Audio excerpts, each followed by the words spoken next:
नमस्कार बच्चों। Good evening. कैसे हो आप सभी? आशा करती हूँ अच्छे होंगे, पढ़ रहे होंगे और तैयारी अच्छी चल रही होगी। आज हम वर्ण विचार के बारे में पढ़ेंगे। वैसे तो कल वर्णों के बारे में बता दिया था। माहेश्वर सूत्रों के अनुसार हमारे 9 स्वर और 33 व्यंजन है। उन्हीं को हम आज अलग अलग रूप में पढ़ेंगे। वर्णों के कौन कौन से भेद है और कैसे कैसे इनका विभाजन किया गया है, उसके अनुसार आज हम वर्ण विचार पढ़ेंगे।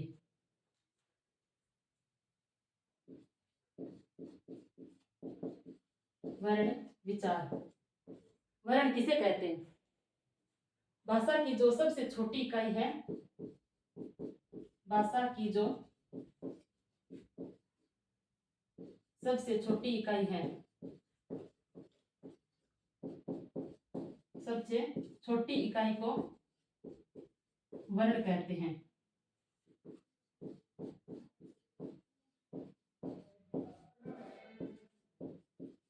भाषा की सबसे छोटी इकाई को वर्ण कहते हैं।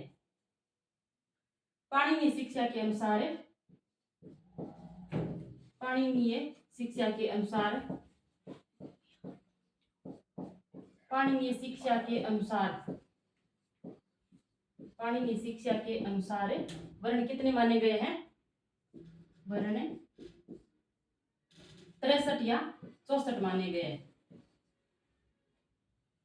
पाणिनीय शिक्षा के अनुसार वर्ण 63 या 64 माने गए हैं। इन 63 या 64 वर्णों के विभाजन को हम आज पढ़ेंगे कि किस प्रकार से इनका विभाजन किया गया है। इनमें पहले आते हैं वर्ण के हमारे कितने भेद है। वर्ण के भेद, वर्ण के प्रकार। वर्ण के 2 प्रकार है। वर्ण को 2 प्रकारों में बांटा गया है, स्वर और व्यंजन। स्वर और व्यंजन।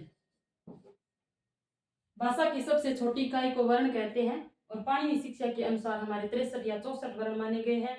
इन वर्णों के 2 प्रकारों में बांटा गया है, स्वर और व्यंजन। पाणिनि ने स्वर कितने बताए हैं? 21 या 22 स्वर बताए हैं। इन 21 या 22 स्वरों को किस प्रकार से विभाजित किया गया है, ये देखो कि इनके स्वरों के कितने भेद हैं? 3। पाणिनि ने 3 प्रकार से इनका विभाजन किया है। ह्रस्व स्वर,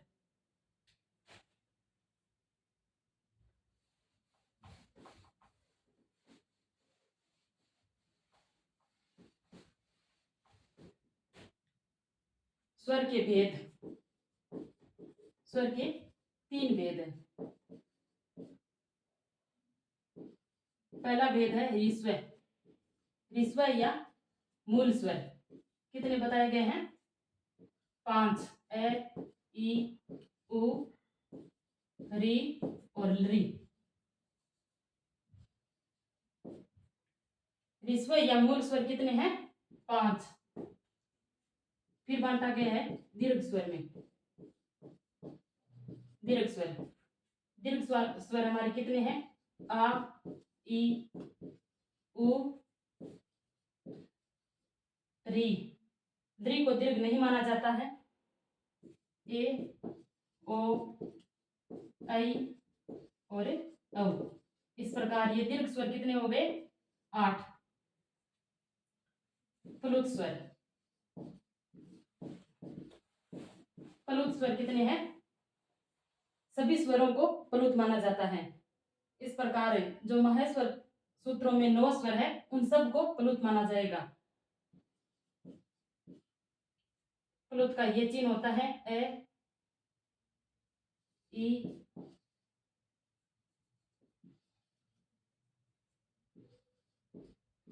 उ, री, नृ, ए, ओ, आई और औ। नृ को प्लुत मानने पर ये जो प्लुत स्वर है वो 9 हो जाते हैं और नृ को अगर प्लुत नहीं मानते हैं तो ये 8 हो जाते हैं। इस प्रकार से स्वरों का विभाजन है। ह्रस्व स्वर में 5 और दीर्घ में 8 और प्लुत स्वर ली को प्लुत मानने पर 8 और ली को प्लुत नहीं मानने पर 8 और ली को प्लुत मानने पर 9 हो जाते हैं। इसलिए ये 21 या 22 स्वर माने गए हैं। एक बार आपको फिर से बता देती हूँ स्वरों का विभाजन कि स्वर के 3 भेद माने गए हैं। पाणिनि शिक्षा के अनुसार स्वर 21 या 22 माने गए हैं, जिसमें ह्रस्व स्वर 5 ए ई उ री री और दीर्घ स्वर 8 बताए गए हैं। आ ई उ री री को दीर्घ नहीं माना जाता है। ए ओ ऐ और औ ये 8 दीर्घ स्वर माने गए हैं और सभी स्वरों को प्लुत माना जाता है। सभी स्वरों को प्लुत माना जाता है। अगर हम ली को प्लुत मानते हैं तो स्वर 9 और ली को प्लुत नहीं मानते हैं तो 8। इस प्रकार से 21 या 22 स्वर हो जाते हैं। इस प्रकार से 21 या 22 स्वर हो जाते हैं। अब हम व्यंजन वर्णों का विभाजन करेंगे।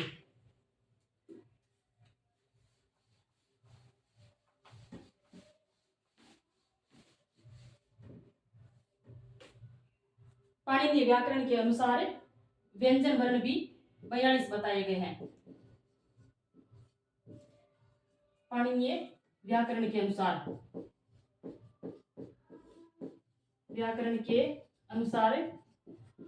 व्यंजन वर्ण है वो व्यंजन वर्ण 42 बताए गए हैं। लेकिन मुख्य रूप से हमारे 33 व्यंजन वर्ण है। माहेश्वर सूत्रों में 33 व्यंजन वर्ण है। लेकिन अब हम इन 42 सूत्रों को किस प्रकार से 42 जो वर्ण है व्यंजन वर्ण उनका विभाजन कैसे करेंगे वो मैं आपको बता देती हूँ। पहले हम 33 का विभाजन करते हैं। इन 33 में 25 जो व्यंजन वर्ण है वो स्पर्श व्यंजन में आते हैं।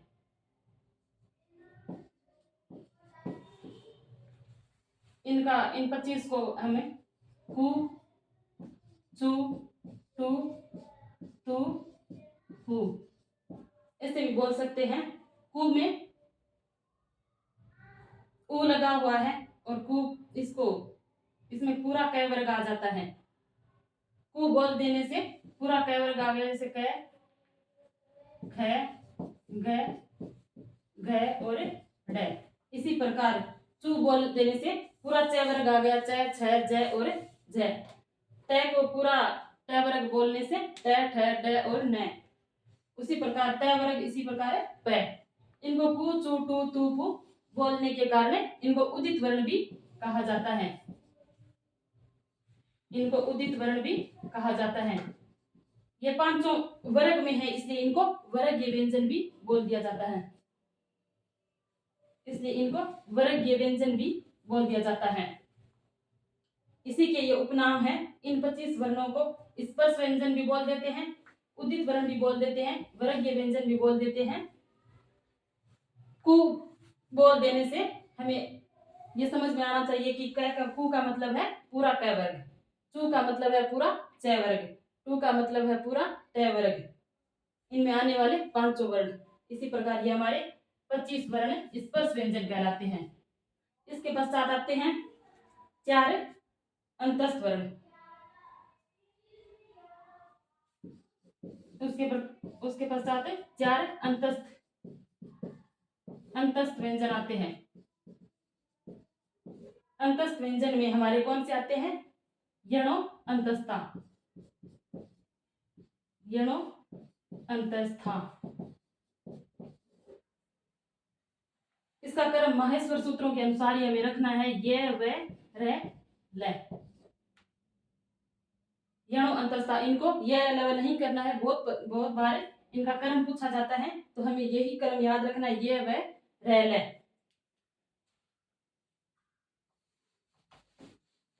बाद में हमारे आगे आते हैं ऊष्म वर्ण।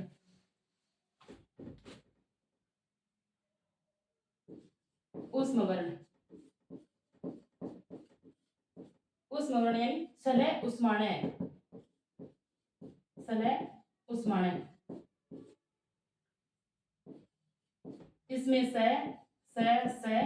है, ये 4 व्यंजन आ जाते हैं। 25 हमारे स्पर्श हो गए, 4 अंतस्थ वर्ण हो गए और 4 ऊष्म वर्ण हो गए। इस प्रकार से ये 33 हो गए। अब आगे जो बच्चे हैं उनका हम इस प्रकार से विभाजन करते हैं। 4 अयोगवाह व्यंजन होते हैं, अयोगवाह 4 अयोगवाह इनका इस प्रकार विभाजन करते हैं कि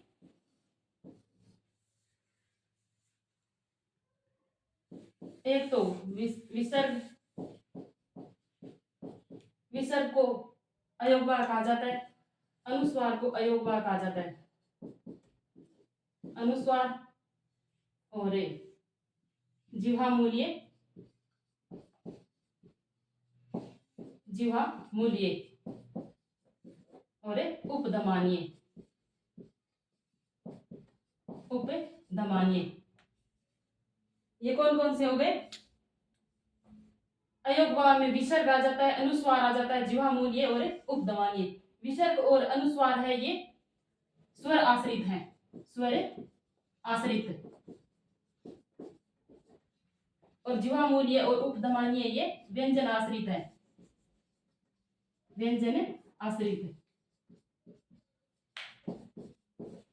इस प्रकार इन चारों वर्णों को विसर्ग, अनुस्वार, जिह्वा मूल्य और उपधमानीय, इन चारों अयोगवाह वर्णों को पराश्रित व्यंजन वर्ण भी कहा जाता है, पराश्रित वर्ण भी कहा जाता है। ये 2 स्वर आश्रित है और ये 2 व्यंजन आश्रित है। विसर्ग और अनुस्वार हमेशा स्वर के ही लगते हैं। जिह्वा मूल्य ये अर्ध विसर्ग है, जिह्वा मूल्य और उपधमानीय। जब क या ख से पहले आधा विसर्ग लगता हो तो उन्हें जिह्वा मूल्य बोला जाता है।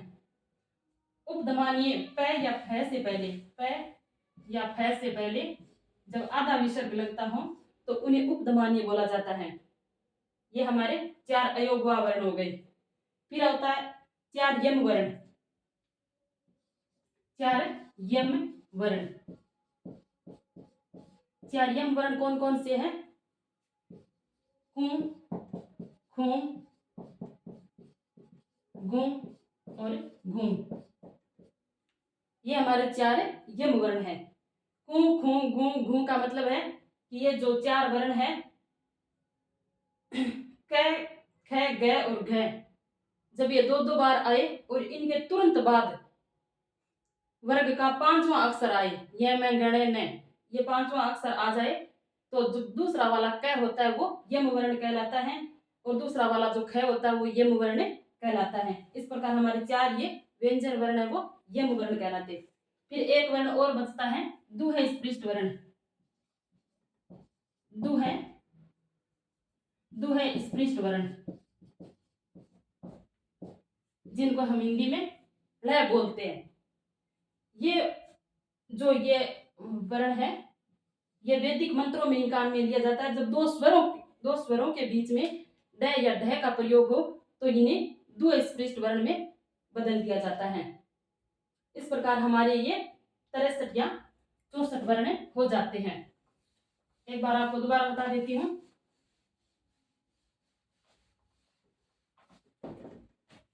जैसे कि हमने आज पढ़ा कि वर्णों का विभाजन, वर्ण भाषा की सबसे छोटी इकाई है, उसे हम वर्ण कहते हैं। वर्ण के टुकड़े नहीं किए जा सकते। पाणिनीय शिक्षा के अनुसार वर्ण 63 या 64 माने गए हैं, जिनमें 21 या 22 तो स्वर होते हैं, 5 ह्रस्व स्वर, 8 दीर्घ स्वर और प्लुत 9 या 8 होते हैं। अगर हम दृ को प्लुत मानते हैं तब तो 9 होते हैं और दृ को प्लुत नहीं मानते हैं तो 8 होते हैं। फिर व्यंजन वर्णों का विभाजन, व्यंजन वर्णों का विभाजन हम 4-5 प्रकार से करते हैं। जैसे कि 25 स्पर्श व्यंजन हो गए, वर्गीय व्यंजन हो गए, कु, चु, टू, तु, पु। फिर 4 अंतस्थ वर्ण हो गए, ये, व, र, ल। फिर 4 सल, सलो उष्माणे यानी उष्म वर्ण हो गए, स है। इन 4 व्यंजन, इन 4 अंतस्थ और सल वर्णों को, उष्म वर्णों को हम याति वर्ण भी कह देते हैं। कई बार ये प्रश्न पूछ लिया जाता है कि कौन से वर्ण है जिनको हम याति वर्ण कहते हैं, तो ये उष्म वर्ण और अंतस्थ वर्णों को संयुक्त रूप से यादि वर्ण कहा जाता है। फिर हमने पढ़ा कि 4 अयोगवाह वर्ण है, अयोगवा वर्ण में आ जाता है, 2 अनुस्वार और विसर्ग आ जाते हैं और 2 अर्ध विसर्ग आ जाते हैं, ज्वामूल्य और उपधमानीय। फिर बचता है यम वर्ण, कु खु घु घू, इनको यम वर्ण कहा जाता है। और फिर एक दुह स्पृष्ट वर्ण बचता है। इन सब को मिला करके 63 या 64 वर्ण होते हैं।